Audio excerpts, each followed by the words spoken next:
নমস্কাৰ বন্ধুসকল, এতিয়া আমাৰ যুৱৰাজক কিছু কথা সুধিব লাগিব। যুৱৰাজে আপোনালোকক কৈ যাব। মই সুধোঁ আহক যুৱৰাজক, ক'ত শিকিছিলে পেপা আৰু কেনেকৈ বজাবলৈ পেপা শিকিলে, যুৱৰাজক কোনে শিকালে। যুৱৰাজ এতিয়া দৰ্শকক ক'ব লাগিব যে তুমি পেপা কেনেকৈ শিকিছিলা, কোনে শিকাইছিলে আৰু কিমান বয়সৰ পৰা তুমি বজাইছিলা।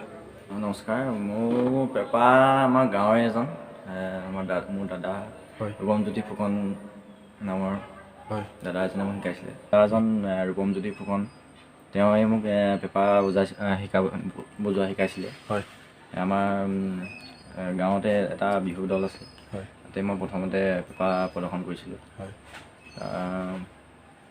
মই 9-10 বছৰ বয়সৰ পৰা মই পেপা বজাবলৈ হৈছিলোঁ।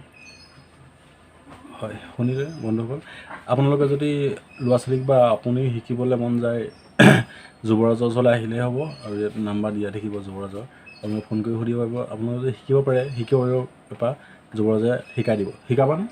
শিকোৱাটো বাৰু পাৰি, হয়, মোৰো কিন্তু এতিয়ালৈকে মই এতিয়া চৰ্চা কৰিহে আছোঁ। হয়, মোৰ এতিয়ালৈকে সৰু হ'ল পুৰা হ'বগৈ পোৱাগৈ নাই আৰু। হয়, শুনিলে দৰ্শকসকল, যদি আপোনালোকে যুৱৰাজক কেতিয়াবা লগ কৰিবলৈ বিচাৰে যদি লগ কৰিব পাৰিব, আৰু আপোনালোকৰ ডেষ্টিনেশ্যন নাম্বাৰ থাকিব যুৱৰাজৰ, আৰু বাঁহী বজাবৰ পিংকু গৈ ডেষ্টিনেশ্যন নাম্বাৰ থাকিব, ফোন কৰিব, পেপা কেনেকৈ শিকিব পাৰি। আৰু ভিডিঅ'টো আমি আৰম্ভ কৰোঁ।